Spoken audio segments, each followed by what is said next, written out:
চীনের সাংহাই শহর ভ্রমণে যে শহরের ব্যস্ত যান্ত্রিক জীবনের মাঝে একটু প্রশান্তি খুঁজছেন, তাহলে আজ আপনাদের নিয়ে যাব ইয়াংপু ডিস্ট্রিক্টের এক সবুজ স্বর্গরাজ্যে।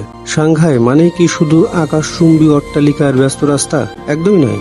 এই যান্ত্রিক শহরের বুকেই লুকিয়ে আছে এক টুকরো প্রশান্তি, যার নাম ওয়ানজিং পার্ক। ইয়াংপু ডিস্ট্রিক্টের এই পার্কটি বর্তমানে পর্যটক এবং স্থানীয়দের কাছে অত্যন্ত জনপ্রিয় একটি বিনোদন ও ফিটনেস কেন্দ্রে পরিণত হয়েছে। এটি কেবল একটি পার্ক নয়, বরং সুস্থ জীবনযাত্রা এবং বিনোদনের এক আধুনিক কেন্দ্র। যেমনটি বলছিলাম, ওয়ানজিং পার্ক কেবল একটি সাধারণ পার্ক নয়, এটি একটি সুপরিকল্পিত শহরে অরণ্য। প্রাকৃতিক ভারসাম্য বজায় রেখে আধুনিক জীবনযাত্রার সবটুকু সুবিধা এখানে নিশ্চিত করা হয়েছে। 699 ইয়াংকোই রোডে অবস্থিত এই বিশাল পার্কটি তার সুপরিকল্পিত নকশা এবং মনোরম পরিবেশের জন্য পরিচিত।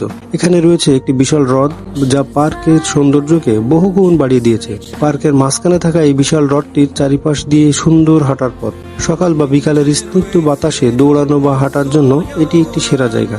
সকালে দৌড়ানো বা বিকেলের শান্তিতে হাঁটার সময় এর চারপাশে সাজানো পথগুলো যে কাউকে মুগ্ধ করবেই। ওয়ানজিং পার্কের সবথেকে বড় আকর্ষণ হলো এর স্পোর্টস সুবিধা।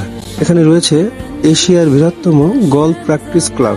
ভাবুন তো, এখানে 240টি স্বয়ংক্রিয় বে এবং 1600 মিটারের বেশি এলাকা জুড়ে রয়েছে আসল সবুজ ঘাস, যা আপনাকে সত্যিকার গলফ ক্লাবের পরিপূর্ণ অভিজ্ঞতা দিবে। শুধু গলফ নয়, যারা ইনডোর গেমস পছন্দ করেন তাদের জন্য এখানে রয়েছে আধুনিক ব্যাডমিন্টন এবং বাস্কেটবল খেলার সুব্যবস্থা। রয়েছে উন্নত মানের ব্যায়ামাগার বা জিম। ফিটনেস সচেতনদের জন্য এটি সাংহাইয়ের অন্যতম সেরা গন্তব্য। পার্কটির অবস্থান হলো 999 ইয়াংকোই রোড।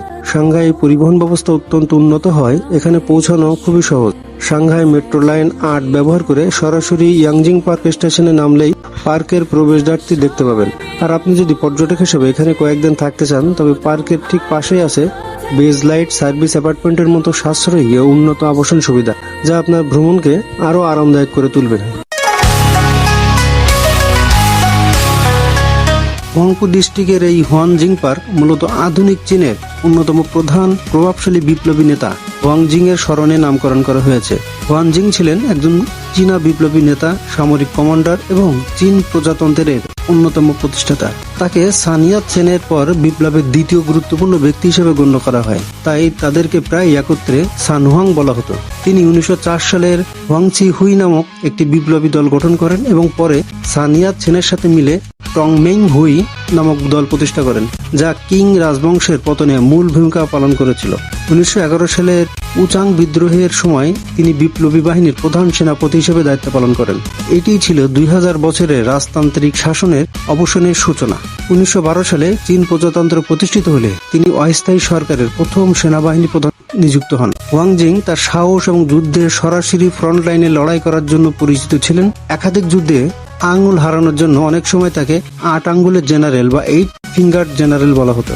মূলত তার স্মৃতিটাকে ধরে রাখতে ওয়াংজিং নামেই এই পার্কটি 2004 সালে জনসাধারণের জন্য উন্মুক্ত করা হয়। পার্কের ভিতরে তার একটি বিশাল ব্রোঞ্জ মূর্তি রয়েছে, যা দর্শনার্থীদের চীন ইতিহাসের এই বীর যোদ্ধার ত্যাগের কথা মনে করিয়ে দেয়। পার্কটি শুধু বিনোদনের জন্য নয়, বরং ওয়াংজিং এর দেশপ্রেমের প্রতি শ্রদ্ধা জানানোর একটি স্থান বা প্রতীক হিসাবে পরিচিত।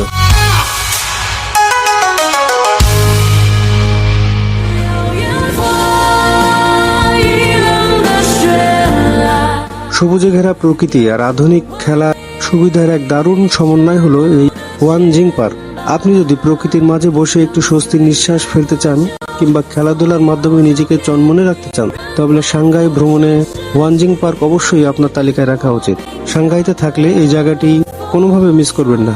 ভিডিওটি ভালো লাগে লাইক দিন এবং আপনার ভ্রমণ সঙ্গীকে ট্যাগ করতে পারেন। এমন সুন্দর সুন্দর জায়গা সম্পর্কে জানতে সাবস্ক্রাইব করে রাখতে পারেন আমার চ্যানেলটি। সাবস্ক্রাইব করে পাশে থাকবেন। আজকের মতো পর্যন্তই। সবাই ভালো থাকবেন, সুস্থ থাকবেন। চীনের সাংহাই শহর ভ্রমণে গেলে এই ওয়ানজিং পার্ক ভ্রমণ করতে ভুলবেন না। সবাই ভালো থাকবেন। আসসালামু আলাইকুম।